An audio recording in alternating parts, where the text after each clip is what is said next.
तो हमारे प्यारे भाइयों बहनों आ गया है फुल तैयारी वाला वीडियो। ये वीडियो ऐसा है जो आपके एग्जाम में जिस भी टॉपिक पे क्वेश्चन पूछे जा रहे हैं वही क्वेश्चन आपके इस वीडियो में मिलेंगे। महत्वपूर्ण क्वेश्चन लेके आए हैं तो एक एक क्वेश्चन को आपको ध्यान से पढ़ना है और समझना है। चलिए क्वेश्चनों को स्टार्ट करते हैं और वीडियो के अंत तक आपको जरूर बने रहना है। और इसकी पीडीएफ अगर आपको चाहिए प्यारी बहनों तो आप हमारे टेलीग्राम चैनल को ज्वाइन करके आप इस पीडीएफ को प्राप्त कर सकते हैं। चलिए स्टार्ट करते हैं। सबसे पहला ही question very very important question है। अगर आपका पेपर जो है 2, 3, 4, 5 अप्रैल को है तो ये वीडियो उनके लिए काफी इंपॉर्टेंट होने वाली है, क्योंकि कई सारे क्वेश्चन जो है समझ से रिलेटेड क्वेश्चन पूछे जा रहे हैं। तो सबसे पहला ही क्वेश्चन है कि गाय का दूध डैश समृद्ध स्रोत नहीं है। वेरी वेरी इंपॉर्टेंट क्वेश्चन है। चलिए क्वेश्चन को देखते हैं। सबसे पहला ही मोस्ट ऑप्शन है विटामिन सी, बी नंबर है विटामिन डी, विटामिन ए और विटामिन सी। ठीक है, चलिए इसको कमेंट करके बताइए प्यारी बहनों कि गाय का दूध का समृद्ध स्रोत नहीं है। कौन सा ऑप्शन जो है सही उत्तर होगा, करेक्ट आंसर कौन सा माना जाएगा प्यारी बहनों? चलिए कमेंट करके बताइए कि गाय का दूध का समृद्ध स्रोत नहीं है। ऑप्शन नंबर आपका ए सही होगा, बी, सी और डी। ठीक है, तो सही उत्तर हो जाएगा विटामिन सी। क्या हो जाएगा? समृद्ध स्रोत कौन सा नहीं है? विटामिन सी जो है गाय के दूध में नहीं होता है। अगले क्वेश्चन को देखते हैं। क्वेश्चन नंबर सेकंड नंबर है, मानव शरीर में विटामिन ए का भंडारण होता है। ठीक है, मानव शरीर में विटामिन ए का भंडारण होता है गुर्दे में, त्वचा में, यकृत में और विकृत में। ठीक है, तो कौन सा ऑप्शन जो है इसका सही माना जाएगा? चलिए कमेंट करके बताइए कौन सा ऑप्शन जो है सही उत्तर होगा प्यारी बहनों। सभी प्यारी बहनों जो भी इस वीडियो को देख रही हैं सबको फटाफट इसके आंसर को बताना है। Most important very important question है, मानव शरीर में विटामिन ए का भंडारण किस में होता है? ठीक है, तो सही उत्तर हो जाएगा ऑप्शन नंबर आपका डी, यकृत, लीवर जिसको कहा जाता है। लीवर में क्या होता है? मानव शरीर के विटामिन ए का भंडारण कहा जाता है। वेरी वेरी इंपॉर्टेंट क्वेश्चन है। अगले क्वेश्चन को देखते हैं। क्वेश्चन नंबर थर्ड है, विटामिन B6 की कमी से पुरुषों में हो सकता है। क्या होता है विटामिन B6 की कमी से पुरुषों में? वेरी वेरी इंपॉर्टेंट क्वेश्चन है प्यारी बहनों। चलिए कमेंट करके बताइए कौन सा ऑप्शन इसका सही माना जाएगा। ऑप्शन ए है anaemia, B number scurvy, C number beriberi और डी नंबर रिकेट्स। ठीक है, तो विटामिन B6 की कमी से पुरुषों में क्या होता है? चलिए कमेंट करके बताइए प्यारी बहनों कौन सा ऑप्शन इसका सही उत्तर होगा। सभी प्यारी बहनों को कमेंट करना है जो भी इस वीडियो को देख रही हैं। ऑप्शन ए इसका सही उत्तर होगा। क्या हो जाएगा? एनीमिया रोग होता है। क्या होता है? एनीमिया। विटामिन B6 की कमी से एनीमिया रोग होता है। अगले क्वेश्चन को देखते हैं। सेकंड नंबर हमारा क्वेश्चन है फोर्थ नंबर, ऊर्जा उत्पन्न करने वाले 3 पोषक तत्व कौन कौन से हैं? वेरी वेरी इंपॉर्टेंट क्वेश्चन है प्यारी बहनों। चलिए कमेंट करके बताइए इसका सही उत्तर कौन सा होगा कि ऊर्जा उत्पन्न करने वाले 3 पोषक तत्व कौन कौन से? महत्वपूर्ण क्वेश्चन है। ऑप्शन ए है विटामिन, प्रोटीन और खनिज। ठीक है, बी नंबर है खनिज, विटामिन और कार्बन, सी नंबर है वसा, कार्बोहाइड्रेट और प्रोटीन और डी नंबर आपका प्रोटीन, विटामिन और खनिज। चलिए कमेंट करके बताइए कि ऊर्जा उत्पन्न करने के लिए महत्वपूर्ण 3 पोषक तत्व कौन कौन से होते हैं? चलिए प्यारी बहनों कमेंट करके बताइए फोर्थ नंबर क्वेश्चन का कौन सा ऑप्शन जो है सही उत्तर होगा। सभी प्यारी बहनें जो भी इस वीडियो को देख रही हैं तो कमेंट करके बताना है। सी नंबर इसका सही उत्तर होगा, मानव वसा, कार्बोहाइड्रेट और प्रोटीन। क्या हो जाएगा? सी नंबर इसका करेक्ट आंसर होगा कि ऊर्जा उत्पन्न करने के लिए 3 महत्वपूर्ण पोषक कौन कौन से होते हैं? वसा, कार्बोहाइड्रेट और प्रोटीन। अगले क्वेश्चन को देखते हैं। क्वेश्चन नंबर हमारा 5 है, किस विटामिन की कमी से त्वचा और ओंठ फट जाते हैं? ठीक है, कौन सी विटामिन की कमी से त्वचा और ओंठ फट जाते हैं? Very important question. चलिए प्यारी बहनों कमेंट करिए कौन सा ऑप्शन इसका सही उत्तर होगा। ऑप्शन आपका ए लिखा हुआ है सी, vitamin B12, vitamin B1, B2। ठीक है, कौन सा ऑप्शन जो है सही उत्तर माना जाएगा? चलिए प्यारी बहनों कमेंट करके बताइए कौन सा ऑप्शन जो है वो विटामिन की कमी से त्वचा और ओंठ फट जाते हैं। ठीक है, तो 5 नंबर का सी नंबर सही उत्तर हो जाएगा B2। क्या हो जाएगा? विटामिन B2 की कमी से त्वचा और ओंठ जो है फट जाते हैं। वेरी इंपॉर्टेंट क्वेश्चन है। ये क्वेश्चनों को आपको रट लेना है क्योंकि आपके एग्जाम में ये पूछे जाएंगे। अगले क्वेश्चन को देखते हैं। क्वेश्चन नंबर 6 है, क्या लिखा हुआ है? MTP का फुल फॉर्म क्या होता है? MTP का फुल फॉर्म क्या होता है प्यारी बहनों? चलिए कमेंट करके बताइए। वेरी वेरी इंपॉर्टेंट क्वेश्चन है, आपके एग्जाम में ये पूछा जाएगा। ऑप्शन ए लिखा हुआ है, बी नंबर, सी और डी। ठीक है, तो MTP का फुल फॉर्म क्या होगा? चारों ऑप्शंस में से आपको कमेंट करके बताना है। पढ़ के क्वेश्चनों को ध्यान से पढ़ना है और समझना है। उसके ऑप्शंस को आपको 1 से 2 बार पढ़ना है और इसके बाद ही इसके आंसर को देना है प्यारी बहनों। चलिए कमेंट करके बताइए कि MTP का फुल फॉर्म क्या होता है। सी नंबर इसका सही उत्तर होगा। क्या हो जाएगा? C number, medical terminate of pregnancy. क्या हो जाएगा? ऑप्शन नंबर आपका सी। क्या हो जाएगा? सी इसका करेक्ट आंसर होगा। MTP का फुल फॉर्म होता है। अगले क्वेश्चन को देखते हैं। क्वेश्चन नंबर हमारा 7 है, जन्म के समय कौन सा टीका दिया जाता है? वेरी इंपॉर्टेंट क्वेश्चन प्यारी बहनों, चलिए कमेंट करके बताइए कौन सा इसका सही उत्तर माना जाएगा कि जन्म के समय कौन सा टीका दिया जाता है। ऑप्शंस आपके सामने 4 दिख रहे हैं, चारों में से कौन सा उत्तर जो है सही उत्तर होगा? ऑप्शन से है BCG, OPC और पिटेवलिस। ठीक है, बी नंबर आपके सामने दिख रहा है OPT, BCG, हेपेटाइटिस C। ठीक है, ऑप्शन सी है केवल BCG और डी नंबर है BCG, OPV और हेपेटाइटिस B। ठीक है, तो जन्म के समय कौन सा टीका दिया जाता है? चलिए कमेंट करके बताइए प्यारी बहनों। सभी प्यारी बहनों जो भी इस वीडियो को देख रही हैं कमेंट करके बताना है। और अभी तक आपने चैनल को सब्सक्राइब नहीं किया है तो प्लीज़ चैनल को सब्सक्राइब जरूर कर लें और अपने दोस्तों के पास इस वीडियो को ज़रूर शेयर करें जिसका भी पेपर जो है आने वाले अप्रैल माह में है, 6 अप्रैल को है, तो ये वीडियो उनको ज़रूर शेयर करना है। 7 नंबर का सही उत्तर हो जाएगा डी। क्या हो जाएगा? डी करेक्ट आंसर हो जाएगा, ऑप्शन डी। जन्म के समय कौन सा टीका दिया जाता है? BCG, OPV और हेपेटाइटिस B। काफ़ी इंपॉर्टेंट क्वेश्चन है प्यारी बहनों। अगले क्वेश्चन को देखते हैं। क्वेश्चन नंबर 8 है, क्या लिखा हुआ है? निम्नलिखित में से कौन सी दवा गर्भावस्था के दौरान एनीमिया की रोकथाम के लिए दी जाती है? वेरी इंपॉर्टेंट क्वेश्चन है, क्वेश्चनों को ध्यान से पढ़ना है 1 से 2 बार। निम्नलिखित में से कौन सी दवा गर्भावस्था के दौरान एनीमिया की रोकथाम के लिए दी जाती है? ठीक है, ऑप्शन आपके सामने दिखाई दे रहे हैं, चारों में से कौन सा ऑप्शन जो है सही माना जाएगा? पहले आप क्वेश्चनों को पढ़ें और इसके बाद इसके ऑप्शंस को आप वीडियो को पुश करके 1 से 2 बार ऑप्शंस को पढ़ें और इसके बाद इसके आंसर को बताएं। ठीक है, तो ऑप्शन ए लिखा हुआ है, बी लिखा हुआ है, सी लिखा है, डी। तो कौन सा ऑप्शन जो है सही उत्तर होगा? ठीक है, तो रोकथाम के लिए, एनीमिया के रोकथाम के लिए दी जाती है कौन सी दवा? चलिए कमेंट करके बताइए प्यारी बहनों। वेरी इंपॉर्टेंट क्वेश्चन है, सी नंबर इसका सही उत्तर हो जाएगा, एंटीबायोटिक दी जाती है। क्या दिया जाता है? सी नंबर इसका करेक्ट आंसर होगा, एंटीबायोटिक। अगले क्वेश्चन को देखते हैं। 9th नंबर क्वेश्चन है, बच्चों को विटामिन ए की खुराक कब दी जाती है? वेरी इंपॉर्टेंट क्वेश्चन है, बच्चों को विटामिन ए की खुराक कब दी जाती है? चले कमेंट करके प्यारी बहनों। वेरी इंपॉर्टेंट क्वेश्चन है, सभी प्यारी बहनों को कमेंट करना है। 3 माह से 9 माह, 6 माह से 9 माह जन्म के समय और 9 माह से 12 माह तक। ठीक है, तो बच्चों में विटामिन ए की खुराक कब दी जाती है? चलिए कमेंट करके बताइए। सही उत्तर हो जाएगा डी नंबर। क्या हो जाएगा?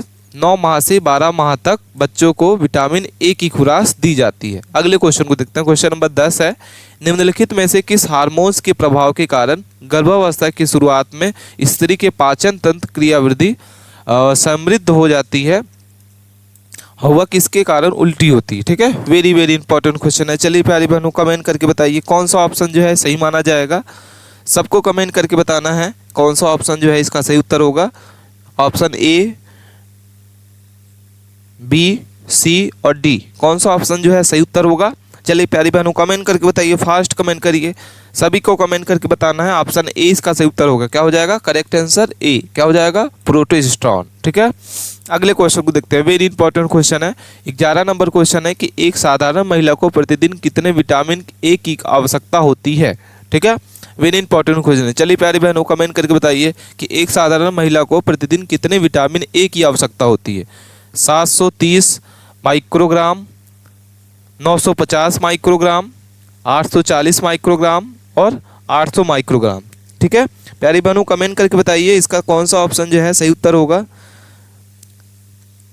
ऑप्शन ए होगा, बी और सी और डी। ठीक है, तो क्वेश्चन नंबर 11 का सही उत्तर हो जाएगा सी नंबर, 840 माइक्रोग्राम की आवश्यकता होती है। वेरी वेरी इंपॉर्टेंट क्वेश्चन है। अगले क्वेश्चन को देखते हैं। क्वेश्चन नंबर 12 है, हेपेटाइटिस को खत्म करने का लक्ष्य कब तक रखा गया है? ठीक है, चलिए कमेंट करके बताइए। ये क्वेश्चन वेरी इंपॉर्टेंट है और आपके एग्जाम में ये पूछा गया क्वेश्चन है, एक बार पूछा गया है, शिफ्ट में है, और ये फिर पूछा जाएगा क्वेश्चन कि हेपेटाइटिस को खत्म करने का लक्ष्य कब तक रखा गया है? 2030, 2025, 2026 और 2040। चलिए कमेंट करके बताइए कि हेपेटाइटिस को खत्म करने का लक्ष्य कब तक रखा गया है। कौन सा ऑप्शन जो है सही माना जाएगा? ए नंबर। क्या हो जाएगा? 2030 तक क्या किया गया है? हेपेटाइटिस को खत्म करने का लक्ष्य रखा गया है। अगले क्वेश्चन को देखते हैं। 13 नंबर क्वेश्चन है, सिंगलेटोम गर्भावस्था के दौरान एक महिला में होने वाली वजन वृद्धि है। ठीक है, कौन सा ऑप्शन इसका सही उत्तर हो जाएगा? सिंगटोन जो है वो गर्भावस्था के दौरान एक महिला में होने वाली वजन वृद्धि होती है। क्या होगा इसका सही उत्तर? ऑप्शन ए लिखा हुआ है 15 किलोग्राम, 5 किलोग्राम, 11 किलोग्राम और इसमें से कोई नहीं। ठीक है प्यारी बहनों, कमेंट करिए क्या होगा इसका सही उत्तर। वेरी वेरी इंपॉर्टेंट क्वेश्चन है, सभी को कमेंट करना है जो भी इस वीडियो को देख रही हैं, और सबको कमेंट करके बताना है कि इसका सही उत्तर कौन सा होगा। 13 नंबर क्वेश्चन का कौन सा ऑप्शन सही माना जाएगा। ठीक है, तो सी नंबर इसका सही उत्तर होगा। क्या हो जाएगा? सी, 11 किलोग्राम। कितना हो जाता है वजन की वृद्धि होती है? 11 किलोग्राम गर्भावस्था के दौरान महिलाओं की वृद्धि वजन होती है। अगले क्वेश्चन को देखते हैं। क्वेश्चन नंबर हमारा क्या है? 14 नंबर। रोटा वायरस वैक्सीन को भारत में टीकाकरण के अंतर्गत कब शामिल किया गया? वेरी इंपॉर्टेंट क्वेश्चन है प्यारी बालों। चलिए कमेंट करिए कि रोटा वायरस वैक्सीन जो है भारत में टीकाकरण के अंतर्गत कब शामिल किया गया। ऑप्शंस आपके सामने 4 दिखाई दे रहे हैं, चारों में से कौन सा सही उत्तर माना जाएगा? 3 जनवरी 2015, 5 अप्रैल 2022, 26 अप्रैल 2016 और 1 अप्रैल 2019। ठीक है, तो रोटा वायरस वैक्सीन भारत के टीकाकरण के अंतर्गत कब शामिल किया गया था? ऑप्शन कौन सा होगा इसके सही उत्तर? चलिए कमेंट करिए। रोटा वायरस वैक्सीन जो है भारत में टीकाकरण के अंतर्गत 26 मार्च 2016 को अंतर्गत शामिल किया गया था। क्या हो जाएगा सही उत्तर? सी नंबर, 26 मार्च 2016। अगले क्वेश्चन को देखते हैं। क्वेश्चन नंबर 15 है। क्या लिखा हुआ है? गर्भावस्था के दौरान गर्भस्थ शिशु के चारों ओर कौन सा द्रव्य पाया जाता है? वेरी इंपॉर्टेंट क्वेश्चन प्यारी बहनों, चलिए कमेंट करिए, फास्ट कमेंट करिए। क्या होगा इसका सही उत्तर कि गर्भावस्था के दौरान गर्भस्थ शिशु के चारों ओर कौन सा द्रव्य पाया जाता है? ऑप्शंस आपके सामने दिख रहे हैं। ऑप्शन चारों को ऑप्शंस को आपको ध्यान से पढ़ना है 1 से 2 बार, और इसके बाद ही आपको इसका आंसर बताना है। ठीक है, क्या होगा सही उत्तर? चलिए कमेंट करिए। ऑप्शन नंबर आपका हो जाएगा बी। क्या हो जाएगा? बी नंबर इसका सही उत्तर हो जाएगा। ठीक है, नेक्स्ट क्वेश्चन को देखते हैं। अगले क्वेश्चन को देखते हैं। क्वेश्चन नंबर 16 है, वेरी इंपॉर्टेंट क्वेश्चन है। पीसीजी का टीका किस किस रोग से सुरक्षा प्रदान करता है? क्या होगा क्वेश्चन? पीसीजी जो है का टीका जो होता है किस रोग की सुरक्षा के लिए प्रदान करता है? स्कर्बी और रिकेट्स, रतौंधी और रिकेट्स, छोटी माता और बड़ी माता, और निमोनिया और मोनिनजाइटिस। ठीक है, क्या होगा सही उत्तर? चलिए कमेंट करके बताइए प्यारी बहनों, कौन सा ऑप्शन इसका सही उत्तर होगा जो पीसीजी के टीका को सुरक्षा के लिए प्रदान किया जाता है। वेरी वेरी इंपॉर्टेंट क्वेश्चन है, आपके एग्जाम में ये पूछा जाएगा क्वेश्चन। कौन सा ऑप्शन जो है सही उत्तर होगा 16 नंबर का?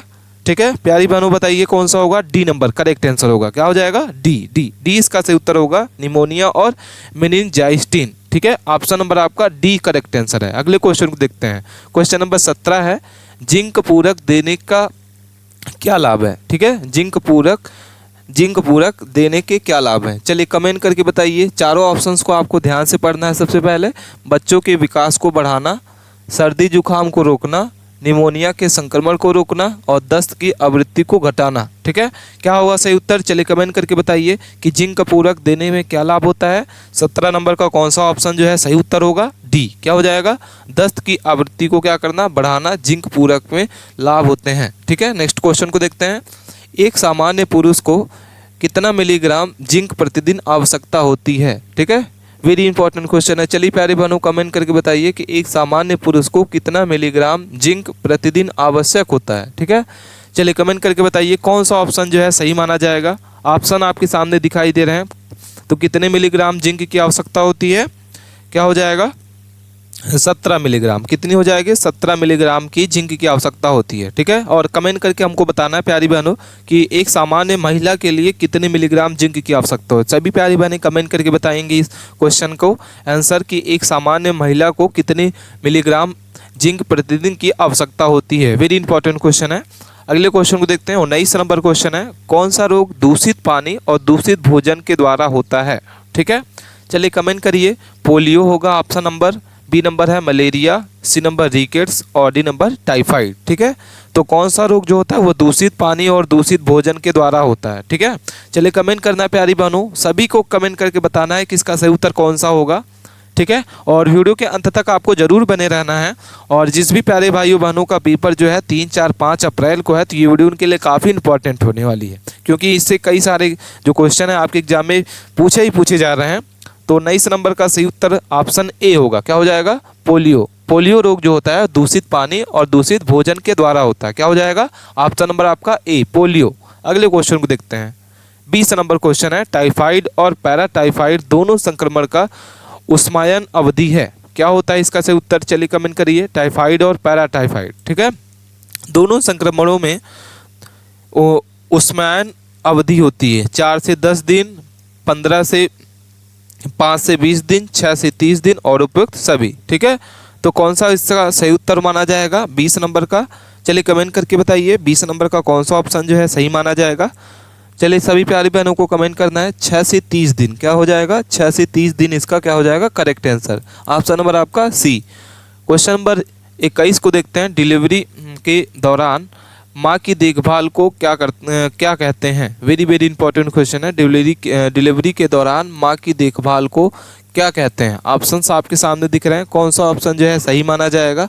वेरी इंपॉर्टेंट क्वेश्चन है। चलिए प्यारे बहनों कमेंट करके बताइए कौन सा ऑप्शन जो है सही माना जाएगा। सभी को कमेंट करके बताना है। चारों ऑप्शंस को पहले ध्यान से आपको पढ़ लेना है और इसके बाद ही इसके आंसर को बताना है। बी नंबर इसका सही उत्तर हो जाएगा। इंट्रानेटल देखभाल कहा जाता है। क्या कहा जाता है?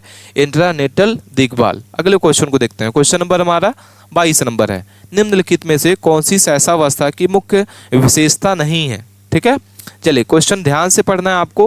निम्नलिखित में से कौन सी सहसावस्था की मुख्य विशेषता नहीं है? ऑप्शंस आपके सामने दिख रहे हैं चारों में से कमेंट करके बताना है कौन सा ऑप्शन जो है सही माना जाएगा। चिंतनशील प्रक्रिया, जिज्ञासु स्वभाव, अनुकरण द्वारा सीखना और अधिगम की उच्च गति। ठीक है, कौन सा ऑप्शन इसका सही उत्तर होगा? निम्नलिखित में से कौन सी जो सहसावस्था की मुख्य विशेषता नहीं है? चलिए कमेंट करके बताइए प्यारी बहनों। 22 नंबर का सही उत्तर हो जाएगा ए, चिंतनशील प्रक्रिया कहा जाता है। क्या कहा जाता है? चिंतनशील प्रक्रिया जो है सहसावस्था की मुख्य व्यवस्था नहीं होती है। ठीक है, अगले क्वेश्चन को देखते हैं। क्वेश्चन नंबर हमारा क्या होगा? 23 नंबर। 23 नंबर क्वेश्चन को आपको पढ़ना है। ये क्वेश्चन आपके कंप्यूटर से रिलेटेड क्वेश्चन है साथियों, क्योंकि आपके शिफ्ट में कंप्यूटर से भी MS ऑफिस से भी कई सारे मोस्ट इंपॉर्टेंट क्वेश्चन पूछे जा रहे हैं। तो हम इसमें कुछ टॉपिक जो है कंप्यूटर से सॉल्व कराएंगे। सबसे पहला ही क्वेश्चन लिखा हुआ है कि एक पेज से दूसरे पेज में कर्सर जाने को क्या कहते हैं? ठीक है, चलिए ऑप्शन कमेंट करके बताइए। ये क्वेश्चन हम आपको पिछले वीडियो में भी कवर कराए थे और कमेंट करके इसको जल्दी से बताना है कि एक पेज से दूसरे पेज में कर्सर को ले जाने के लिए क्या करते हैं? तो control plus page up, page down, उपयुक्त दोनों और इसमें से कोई नहीं। ठीक है, तो क्या होगा सही उत्तर? चलिए फास्ट कमेंट करिए कौन सा ऑप्शन होगा। उपयुक्त नंबर दोनों। ठीक है, कर्सर को एक पेज से दूसरे पेज में ले जाने के लिए कंट्रोल प्लस पेज अप भी दबाया जाता है, पेज डाउन भी दबाया जाता है। ठीक है, अगले क्वेश्चन को देखते हैं। क्वेश्चन नंबर हमारा 24 नंबर है। सहसावस्था से 6 वर्ष की आयु तक वृद्धि और विकास की दर होती है। ठीक है, चलिए क्वेश्चन को आप पढ़िए ध्यान से पहले 1 से 2 बार। सहसावस्था से 6 वर्ष की आयु तक वृद्धि और विकास की दर होती है। ऑप्शंस आपके सामने दिखाई दे रहे हैं। उल्लेखनीय रूप में के मध्यम, बी नंबर 1 बच्चे से दूसरे बच्चों पर निर्भर, उल्लेखनीय रूप से तेज और उल्लेखनीय रूप से धीमी। ठीक है, तो सहसावस्था से 6 वर्ष की आयु तक वृद्धि और विकास की दर कैसी होती है? चलिए फास्ट कमेंट करिए प्यारी बहनों। सभी प्यारी बहनों को कमेंट करना है कौन सा ऑप्शन इसका सही उत्तर होगा। 24 नंबर का सी उत्तर माना जाएगा। करेक्ट आंसर कौन सा होगा? सी। क्या हो जाएगा? उल्लेखनीय रूप से तेज। क्या हो जाएगा? ऑप्शन नंबर आपका सी। नेक्स्ट क्वेश्चन को देखते हैं। क्वेश्चन नंबर 25 है। शिशु के स्तनपान छुड़ाने को क्या कहते हैं? ठीक है, शिशु के स्तनपान छुड़ाने को क्या कहा जाता है? चलिए कमेंट करिए प्यारी बहनों। मेरी इंपॉर्टेंट क्वेश्चन है, आपके एग्जाम में ये पूछा गया क्वेश्चन है और फिर से ये क्वेश्चन पूछा जाएगा कि शिशु के स्तनपान को छुड़ाने को क्या कहते हैं। ऑप्शन से आपके सामने 4 दिख रहे हैं, चारों में से कौन सा उत्तर जो है सही माना जाएगा? 25 नंबर क्वेश्चन का सी नंबर सही उत्तर हो जाएगा। क्या हो जाएगा? सी। वेरी इंपॉर्टेंट क्वेश्चन है, सी नंबर इसका करेक्ट आंसर होगा। अनुप्राशन कहा जाता है। अगले क्वेश्चन को देखते हैं। 26 नंबर क्वेश्चन है, कंप्यूटर से रिलेटेड क्वेश्चन है। निम्नलिखित में से कौन सा प्रोटोकॉल कहलाता है? ठीक है, निम्नलिखित में से कौन सा प्रोटोकॉल कहलाता है? HTTP/www और कॉम। ठीक है, तो कौन सा प्रोटोकॉल कहलाता है? ये भी मोस्ट इंपॉर्टेंट क्वेश्चन है, कंप्यूटर का है, वेरी इंपॉर्टेंट क्वेश्चन है और ये वीडियो हम आपको ये क्वेश्चन जो है पहले भी वीडियो में करा चुके हैं। तो ऑप्शन ए लिखा हुआ है HTTP का फुल फॉर्म बताइए, कमेंट करके बताना है आपको। www का कमेंट करके बताना फुल फॉर्म क्या होता है। कॉम का फुल फॉर्म बताना है आपको। इसमें आपसे 3 क्वेश्चन आपसे बन सकते हैं। ठीक है, सही उत्तर हो जाएगा HTTP का फुल फॉर्म होता है हाइपर टेक्स्ट ट्रांसफर प्रोटोकॉल। ठीक है, अगले क्वेश्चन को देखते हैं। 27 नंबर क्वेश्चन है। निम्नलिखित में से कौन सा एक खोज इंजन जो है नहीं है? ठीक है, ठीक है प्यारी बहनों, चलिए कमेंट करके बताइए कि निम्नलिखित में से कौन सा जो खोज इंजन नहीं है। तो गूगल एक सर्च इंजन है, वेरी इंपॉर्टेंट क्वेश्चन है। अगला है बिंग, ये भी एक सर्च इंजन माना जाता है। सी नंबर विंडो और याहू, याहू भी एक सर्च इंजन है लेकिन विंडो जो है एक सर्च इंजन नहीं है। तो ऑप्शन नंबर आपका सी इसका करेक्ट आंसर होगा। विंडो एक ऑपरेटिंग सिस्टम होता है। ठीक है, अगले क्वेश्चन को देखते हैं। 28 नंबर क्वेश्चन को देखते हैं प्यारी बहनों। दहेज लेने या दहेज देने के लिए दंड का प्रावधान किस धारा में किया गया है? चलिए कमेंट करके बताइए प्यारी बहनों। ये आपका संविधान से रिलेटेड क्वेश्चन है कि दहेज लेने तथा दहेज देने के लिए दंड का प्रावधान जो है किस धारा में किया गया है। वेरी इंपॉर्टेंट क्वेश्चन है। कौन सा धारा इसका सही उत्तर होगा? धारा से रिलेटेड क्वेश्चन पूछे जा रहे हैं आपके, तो कौन सा ऑप्शन सही माना जाएगा? ऑप्शन ए धारा 5, धारा 3, धारा 6, धारा 7। ठीक है, सही उत्तर बताइए कमेंट करके। ऑप्शन कौन सा इसका सही उत्तर होगा? बी धारा 3 इसका करेक्ट आंसर होगा। अगले क्वेश्चन को देखते हैं। निर्भया अधिनियम कब लागू किया गया? निर्भया अधिनियम जो है कब लागू किया गया? वेरी इंपॉर्टेंट क्वेश्चन है प्यारी बहनों, चलिए कमेंट करके बताइए। 2015, 2018, 2014, 2012। ठीक है, क्या होगा इसका सही उत्तर? निर्भया अधिनियम जो है कब लागू किया गया था? चलिए फास्ट कमेंट करिए। डी नंबर इसका सही उत्तर होगा। 2012 इसका सही उत्तर होगा। 2012 में निर्भया अधिनियम जो है लागू किया गया था। क्या हो जाएगा? बी नंबर इसका करेक्ट आंसर है। अगले क्वेश्चन को देखते हैं। क्वेश्चन नंबर 30 है।